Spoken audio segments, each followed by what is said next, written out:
Hey, what's going on, guys? This is your boy C Will back to you with another video. So this is the follow-up video from the build that I just did with the upgrades to my gaming rig. So we're definitely going to be talking about the 10700K today. I am going to go over some thermals with you, some of the settings that I have set up, fan speed, stuff like that, and then the second part of the video, you'll definitely see some gameplay. You'll see the top most popular games that are being played right now: Call of Duty Modern Warfare, Fortnite, and also Grand Theft Auto. So I am definitely going to show you the difference in gameplay between the 10700K and the 3900X that I previously had. So let's go ahead and get into this video. So the first thing I definitely want to pull up is the cooler that I have on the actual 10700K. Is the H100i Platinum. It's a 240 millimeter cooler, all-in-one AIO. I have the actual fans, has two fans. They're 120 millimeters a piece. Together they make 240, but I have them on balance. Here's the actual fan speed, and I have the pump on balance as well.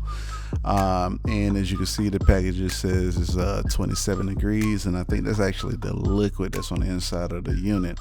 If I pull up CPU ID hardware monitor, it actually give you a little bit more information when it comes to the temps. So for CPU, it says it's 34 degrees.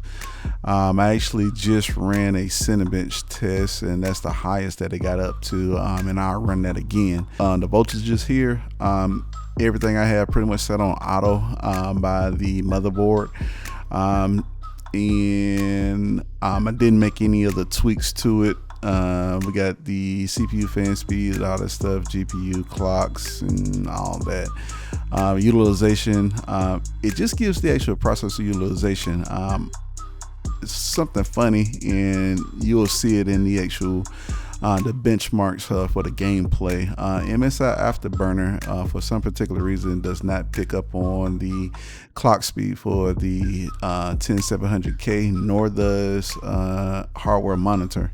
But I do have CPU Z, and as you can see here, the core speed is pretty much bouncing around between 4.8, and it goes up, goes down, but it's on a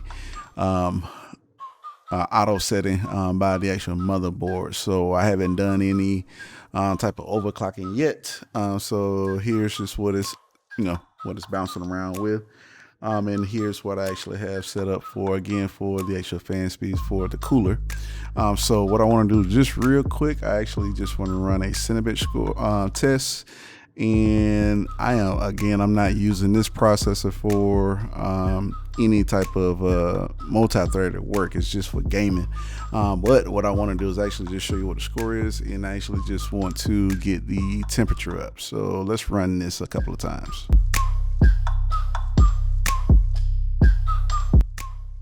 And as you can see here, the actual CPU temp, that it's at 68, 69 degrees, and I don't think we've broken over to 71 yet, but if we do, that'll definitely tell us our max. And at idle, it sits around 33 degrees for the 10700K. Okay, and I'm just gonna do another run, and just based off of just the normal settings, looks like the high is gonna be about 71 degrees. I don't think we're gonna get over that, which is actually awesome. 240 millimeter AIO with these type of clock speeds, and it looks like, okay, so 72. So that's why I ran this 3 times. So it looks like the max is probably gonna be 72 degrees. All right, so the next set of things that you're going to see, again, you're going to see 3 games. We'll start off with Modern Warfare, then we'll go to Fortnite, and then we'll finish off with Grand Theft Auto. And after those are done, definitely check those out. Let me know what you think down in the comments. All right, let's check out these gaming videos. Again, you're going to see the difference between the 3900X first, and then you'll see the 10700K second.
checkpoint.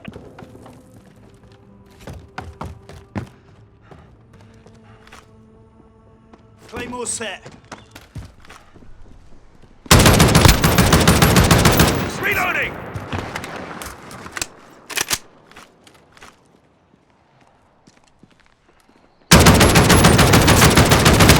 Just changing mags. Reloading!